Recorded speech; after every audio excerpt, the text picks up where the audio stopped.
پہلے جو ہے وہ پی پی پی کے ساتھ جو لوگ جڑے ہوئے تھے, جو ان کو ووٹ کرتے تھے, وہ ایک اینٹی اسٹیبلشمنٹ ووٹ بھی نظر آتا تھا. لیکن اب جس قسم کی پی پی پی کی سیاست رہی ہے, آپ کو لگتا ہے کہ ان کا ووٹر اس سے اگری کرتا ہے, یا وہ دیکھ سکتا ہے کہ کس قسم کا شفٹ جو ہے وہ نظر آیا ہے؟ اصل میں with the passage of time جو پاکستان پیپلز پارٹی ہے اس کا جو اینٹی اسٹیبلشمنٹ نیریٹو ہے نا, وہ لے لیا گیا ہے. پہلے نون لیگ نے لے لیا اور پھر پاکستان تحریک انصاف نے لے لیا. P T I Pakistan peoples party اگر اس وقت اگر کھڑی ہے یا اس کی پریزنس موجود ہے تو میں اس میں کریڈٹ دوں گا صرف بلاول بھٹو زرداری کو, کہ وہ اچھے اسپیکر, بڑے اچھے ہیں, اپنا بات بڑی خوبصورت کرتے ہیں, کیس اپنا اچھے طریقے سے عوام میں پریزنٹ کرتے ہیں. اور ان کے ساتھ جو آصفہ بھٹو ہیں زرداری, ان کی پریزنس بڑی کم ہے, لیکن ان کی جو پریزنس ہے وہ بڑی سمبولک اور بڑی پاورفل پریزنس ہے آصفہ بھٹو زرداری کی.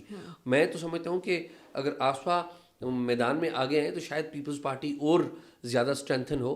جو نیریٹو ہے وہ نیریٹو تو آپ کا اس وقت تک ٹھیک نہیں ہوگا جس وقت تک آپ پبلک فوکسڈ پالیسیز نہیں اپنائیں گے.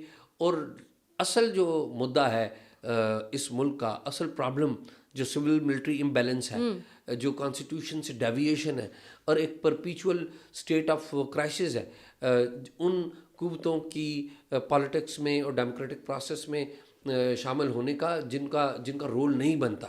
اور جب تک وہ آپ نیریٹو نہیں لیں گے تو میرا نہیں خیال کہ آپ پبلک میں قبولیت حاصل کر لیں گے. اچھا, وہ نیریٹو کہیں کہیں بلاول بھٹو میں شاید نظر آتا ہے. بے شک ان کی کیمپین نو ڈاؤٹ اس دفعہ جو ہے وہ بہت ایکٹیو تھے. وہ انہوں نے جس طرح سے کیمپیننگ کی, جلسے جلوس کیے, میرے خیال سے کسی اور نے جو ہے وہ اتنا زیادہ نہیں ایکٹیولی سامنے آئے ان الیکشنز میں. پھر انٹرویوز دینا, یہاں تک کہ وہ تو سوشل میڈیا میں, پوڈ کاسٹ میں بھی جو ہے وہ چلے گئے تھے. لیکن ابھی بھی ایسا لگتا ہے کہ وہ زرداری صاحب کے شیڈو میں. آپ اگری کریں گے کہ وہ اس سے نکلنے کی کوشش تو کر رہے ہیں لیکن نکل نہیں پا رہے ہیں؟ کسی بندے نے بڑا خوبصورت تبصرہ کیا تھا کہ بلاول بھٹو وہ کبوتر ہیں جو گزشتہ 10 سال سے اڑنے کی کوشش کر رہا ہے لیکن اسے دم سے ان کے والد آصف علی زرداری نے پکڑا ہوا ہے.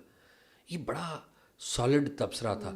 دیکھیے, ہم پاکستان کی پالیٹکس میں 20s میں دیکھ چکے ہیں اور ابھی ریسنٹلی بھی دیکھ چکے ہیں کہ گڈ کاپ بیڈ کاپ کھیلتے رہے.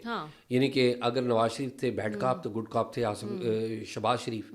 اور پاکستان پیپلز پارٹی نے بھی اسی ماڈل کو اپنایا کہ اگر آصف علی زرداری گڈ کاپ ہیں تو بیڈ کاپ ہیں بلاول. یہ جو لوگ ہیں لوگ بڑے سمجھدار ہیں, لوگوں کو پتہ ہے کہ یہ ساری مفادات اور پاور کی کھیل ہے. بلاول جو مرضی کہتے رہیں, اصل میں بات وہاں پر چلتی ہے آصف علی زرداری صاحب کی.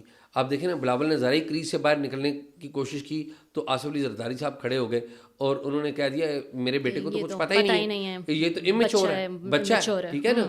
تو ایشو یہ ہے کہ انہیں ایک فوکس رکھنا ہوگا. یہ جو لوگوں کو بیوقوف بنانے کی کوشش ہے نا ہماری جماعتوں کی طرف سے, کہ ہم جا کے جو درون پردہ میٹنگز میں جا کے سلام بھی کریں گے, سر بھی جھکائیں گے, اور باہر جا کے آ کے ایک بندہ ہم میں سے آ کے کھڑا ہو کے سر نکال کے بولے گا یا سینہ ٹھونک کے بولے گا کہ جی ہم نہیں مانتے.